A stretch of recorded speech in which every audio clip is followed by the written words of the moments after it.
No matter how you live your life, the threat of fire is always there. And where there's fire, there's going to be firefighters. I'm Hayden DeGrow, and I'm the Culture and Heritage Specialist for the City of Yorkton.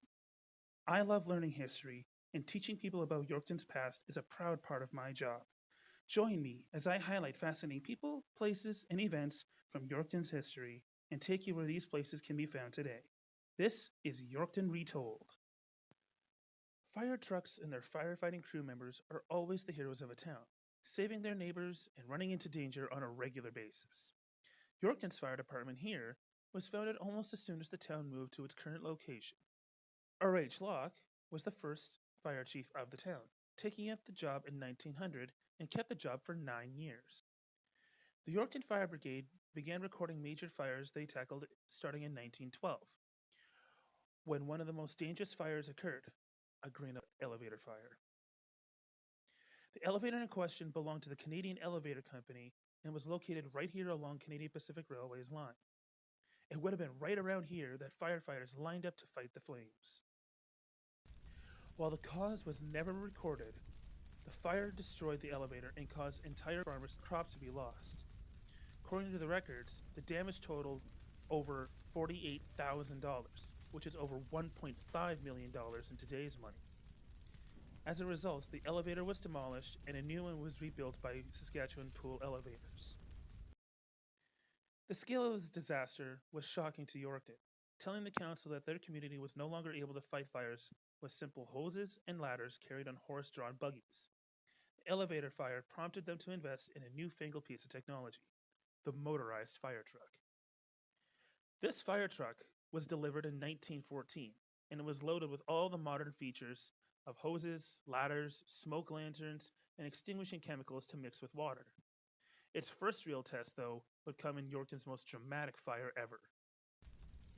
This fire took place on March 10th, 1915, when a barrel of boiled oil in the basement of the Collicott store was accidentally dropped, causing it to detonate.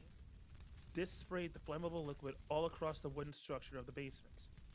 The oil made the fire extremely difficult to put out with the chemicals they had on hand. As a result, it took the brigade most of the day to extinguish the fire. When the fire was finally under control, one of Yorkton's largest hardware stores was in ruins.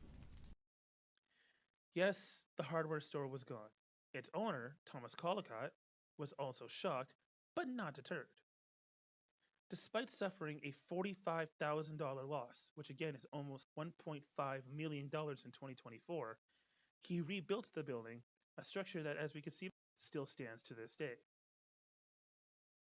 It's clear that Yorkton's fire brigade was busy handling major fires, and by the 1920s, as the town was growing into a city, council grew the size of the fire brigade's lineup. Here in this lovely photo, we can see the look of the fire brigade's trucks in front of their original hall.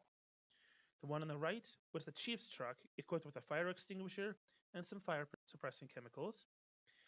The middle truck carried a stack of foldable ladders and the classic fireman's net. And the fire extinguisher and mortar suppressing chemicals were also carried on the truck. The one on the left carried the brigade's hoses and longer ladders.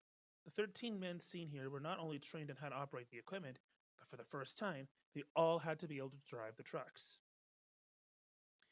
Today, though the technology around the uniforms has changed, and the trucks they drive look a lot more shiny and big, their jobs have remained the same.